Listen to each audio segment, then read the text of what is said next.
Good morning po mga kapatid. Salamat po sa araw na ito.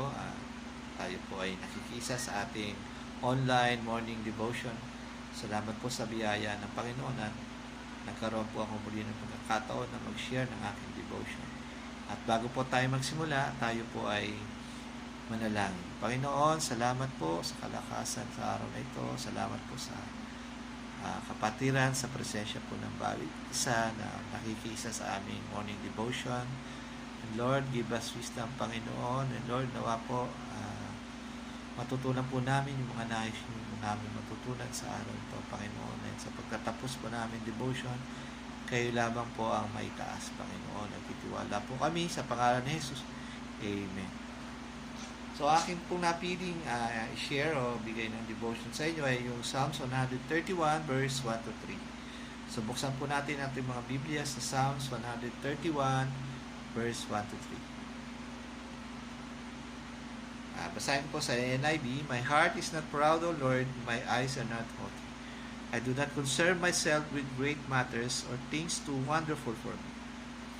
But I have stilled and quieted my soul like a weaned child with its mother. Like a weaned child is my soul within me. O Israel, put your hope in the Lord, both now and forever. So kung mapapansin po natin, yung Psalms 131 ay si David po ang may lika at isa po ito isang ascent o isang pilgrimage song ng mga Hebreo. Kung sila po ay nasa pilgrimage, maaaring papakit po sila papuntang Jerusalem, Mount Zion o yung temple. So sa verse na ito, makita po natin kung paano dineclare yung strong declaration ni David, kung paano po siya nabuhay sa patnubay ng Panginoon. Siya po ay namuhay ng may kababaang loob. Sa kabila po ng kanyang mga na-achieve, ay nanatili po siya sa presensya ng Panginoon at nanatili po siyang may mababang loob o yung humble. Kilala po natin si David sa mga karakter o famous na character sa Biblia. Isa po siyang great king. So from shepherd, siya po ay naging hari. So marami po siyang nag-achieve. Highly favored siya ng Panginoon dahil lahat po ng digmaan niya kanyang pinasok. Siya po ay kanya pong napagtagumpayan. Kasama na po yung istorya ni Goliath. At nakilala po siya ang man next to God's own heart. So, mighty king siya, mighty warrior. Pero, mapapansin po natin, simula po ng passage, napaka-tindi po ng declaration niya. Nasabi niya, My heart is not proud, O Lord, my eyes are not haughty. Ano po yung proud? Proud is yung, pag sinabi po natin proud, yung mataas po na tingin natin po sa ating mga sarili. Mas, maring ito ay dahilan dahil sa ating mga na-achieve o kung anong meron tayo. Yung haughty, ganun din po naman po yung ibig sabihin nun. Pero related sila. Pero, tatanungin po natin, bakit po sa kabila ng mga na-achieve po ni David, ganun na lamang po na, ganun lang po yung declaration niya na hindi siya naging proud o maging mapagmataas. Dahil po si David ay kinikilala niya po yung Panginoon bilang siya ang nagbibigay sa kanya ng lahat ng kanyang tinatamasa. Kung ano man po yung meron siya, kapangyarihan, yung kaharian, kung ano man po yung meron siya, kayamanan, ito ay nagmula lamang sa Panginoon. So yung puso niya, yung natural response ng puso niya is maging humble. Hindi po naging mataas sa tingin niya sa sarili.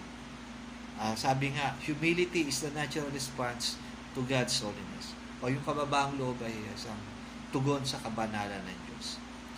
Ayun, kung ganito po yung declaration ni David sa buhay niya, tayo po kaya po natin kaya sabihin sa harap ng Panginoon na, Lord, hindi po ako proud. Hindi po ako nagmamayabang kung ano po ang meron. Ako po, sa sarili ko po, medyo nagdadalawang isip po ako kung talagang kaya ko po i-declare to. Kasi meron din po ako mga pagkakulang sa Panginoon. Minsan, masyado po akong dumitebende sa ibang tao, sa sarili kong lakas, na kailanman hindi ginawa ni David. Kung tayo po ay nagdidepende sa ibang tao o sa sarili natin lakas, hindi po tayo nagkakaroon ng parang grateful heart sa Panginoon. Hindi po tayo natututong magpasalamat kung anong maging meron tayo o maging kumakontento kung ano man ang meron tayo. Masasabi natin po ito yung pag sinabi natin proud o yung pagiging sama rin po yung related na rin po yung pride. So, pag sinabi natin ano po yung pride, ano po yung pride, yung parang masyado nating binibigyang importansya yung mga na-achieve natin. Kaya hindi po parang dahil na masyado binibigyan importansya po, naging mataas po yung tingin natin sa ating sarili. Kung minsan po, nararanasan ko po to, yung sa tingin ko sarili ko, mataas na po yung na-achieve ko, mas matalino ako sa iba. So pagka ako po nangailangan ng tulong o yung refusal, nagkakaroon po ako ng nagre-refuse po ako ng tulong na iba dahil sa tingin ko po hindi ko po kailangan ng tulong. Masasabi ko po ito po isang pride. Pagka hindi mo inadmit sa sarili mo na kailangan mo ng tulong o kailangan mo pang mag-aral ng ganito dahil sa tingin mo alam mo na. So ito maganda pong halimbawa yung buhay ng David na sa kabila po na mas mataas po yung na-achieve niya kaysa po sa akin o sa atin, hindi po siya naging proud. Idineclare niya sa Panginoon na Lord, hindi po ako sabi niya, Lord, I am not proud. My eyes are not haughty. Hindi po siya ganun. Pinagpatuloy niya doon sa Psalms 131, I do not concern with great matters or things wonderful to me. So alam ni David po kung ano po yung plano ng Panginoon sa buhay niya, na siya po ay magiging hari. Ganun po. So kung alam niya kung ano po yung plano, ano man po yung plano ng Panginoon, alam niya yung plano ng Panginoon sa kanya. So kung ano po yung nararanasan ng paghihirap, pangahawakan niya po yun. Kasi alam niya yung may plano ang Panginoon sa kanya. Hindi po siya yung mawawala sa path niya. Doon po siya tuloy-tuloy po yung kung ano man po yung plano ng Panginoon, alam niya tutuparin po ito ng Panginoon. Dadaan po siya sa maraming pagsubok pero alam niya na may plano po ang Panginoon sa kanya. So kung tatanungin po natin mga sarili, ganoon din po ba tayo na malinaw po ba sa atin kung ano yung plano po sa atin ng Panginoon? Kasi kung malinaw po yung plano ng Panginoon sa ating mga buhay, hindi na po tayo maging concern sa ibang bagay. Hindi na po tayo magkakaroon ng hindi na po tayo maghahangat na pa ng ibang bagay. So, maaaring ito po yung naghahangat po tayo ng mataas na posisyon o mataas na sweldo, magagarang bahay. Pero kung alam po natin yung kalooban ng Panginoon sa atin at tayo po ay nananahan sa Kanya, magiging madali po sa atin matanggapin kung ano man po meron tayo at magkakaroon po tayo ng grateful heart. At kung ano po yung meron tayo, hindi po tayo magagawa po natin magmalaki. At patututo po tayo magtiwala sa Panginoon.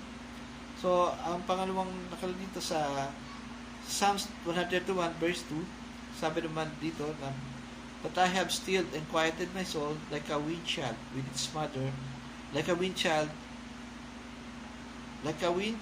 is my soul within me. So, kinumpara ni David yung kanyang nararanasang kapayapaan sa isang sanggol na nasa bisig ng isang.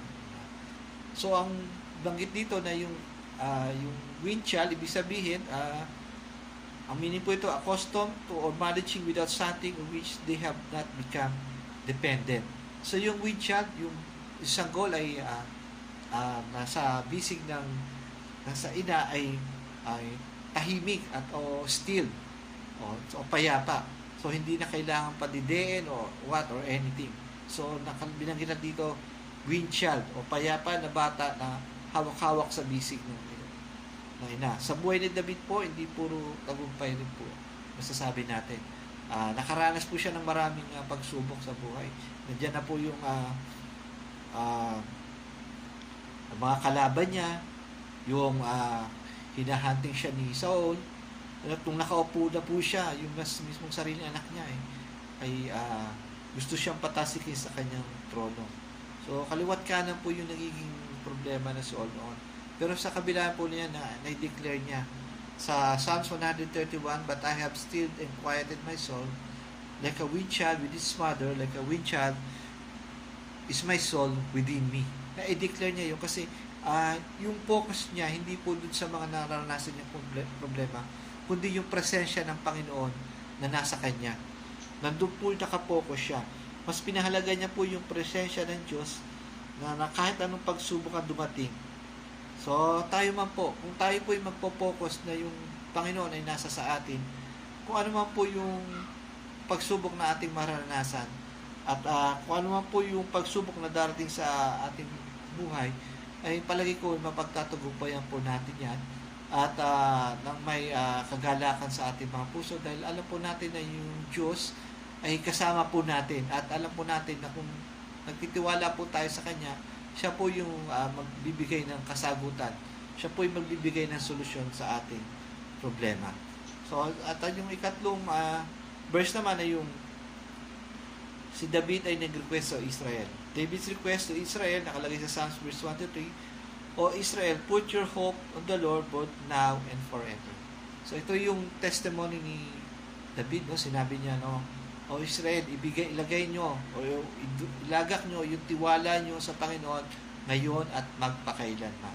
So bilang hari, nangungusap si David sa bayan ng Israel kasi napatunayan niya na yung kanyang tinamasa, kanyang naging tagumpay na kanyang nararanasan ay dahil lahat ng tiwala niya ay ipinagkaloob niya sa Panginoon at wala nang iba.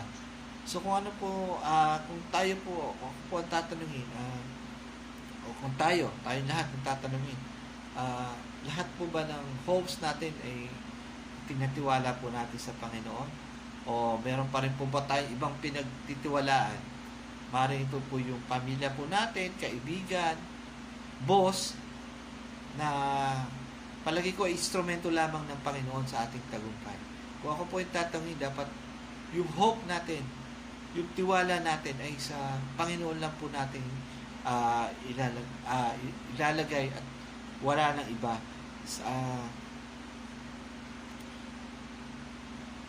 Bilang pagpatapos po mga kapatid, sa Psalms 131, yung context po nito ay yung tungkol sa humility ni David at kung sa pagiging humble niya po at declaration niya kung paano siya namuhay ay nagkaroon siya ng mapayapa at tahimik na buhay na kapiling ng Panginoon. Ito po pagkatapos ng aking devotion.